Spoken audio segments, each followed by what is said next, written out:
प्रदीप जैन के नामांकन में उमड़ पड़ा जनसैलाब।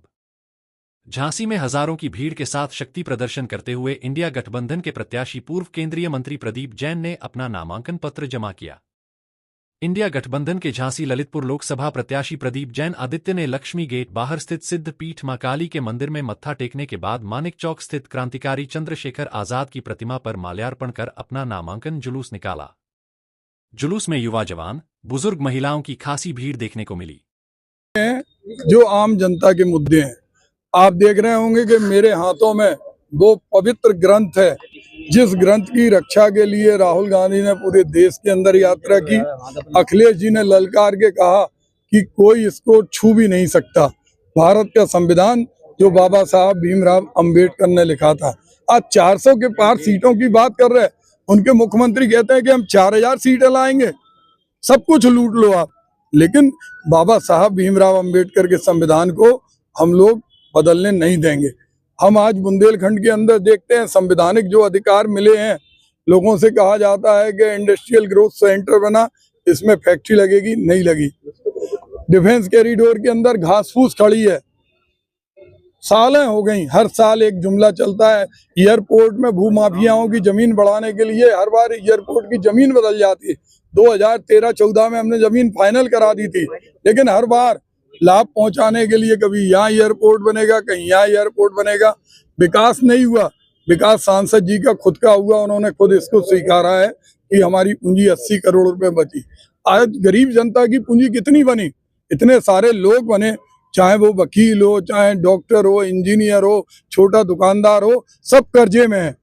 ऐसे समय में ये बड़े हो रहे हैं और जनता छोटी हो रही। आज बुंदेलखंड के अंदर इन्होंने 2 गांव गोद लिए थे, प्रधानमंत्री के नाम पे चुनाव लड़ रहे, तो क्या प्रधानमंत्री 2 गांव का विकास नहीं कर सकते? BHEL के पीछे शर्मा गांव के लोग क्यों कह रहे कि यहाँ घुसना मना है? तालवेट के पास के गांव के लोग पानी के लिए क्यों तरस रहे?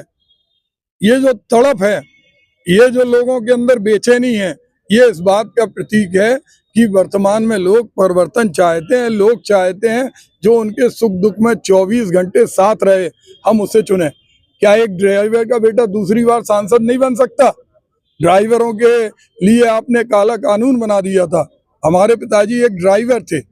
एक ड्राइवर का बेटा दूसरी बार भी लड़ सकता है। जब इंडिया गठबंधन के लोग अपना आशीर्वाद दे रहे, अपना स्नेह दे रहे, जनता जब चुनाव लड़ रही, तो उस पर इन्हें बौखलाना नहीं चाहिए।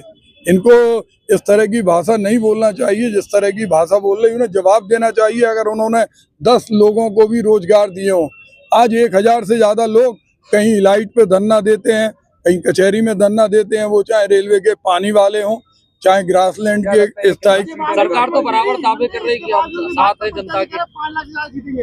5 लाख के 25 लाख से जीत जाएंगे वो, क्योंकि उनकी गणित बहुत अच्छी है। 4000 सीटें जीत सकते, 25 लाख से जीत सकते। हम लोग छोटे लोग हैं, हमारी औकात नहीं, हमारी हैसियत नहीं, क्योंकि हम ड्राइवर के बेटे हैं।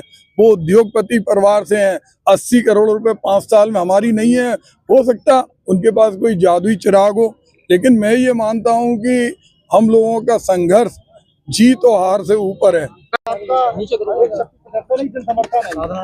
नहीं, हमने कहा कि ये जनता की आवाज है और जनता में जो आक्रोश है, वो आक्रोश आज सड़क पर उभर करके आया है।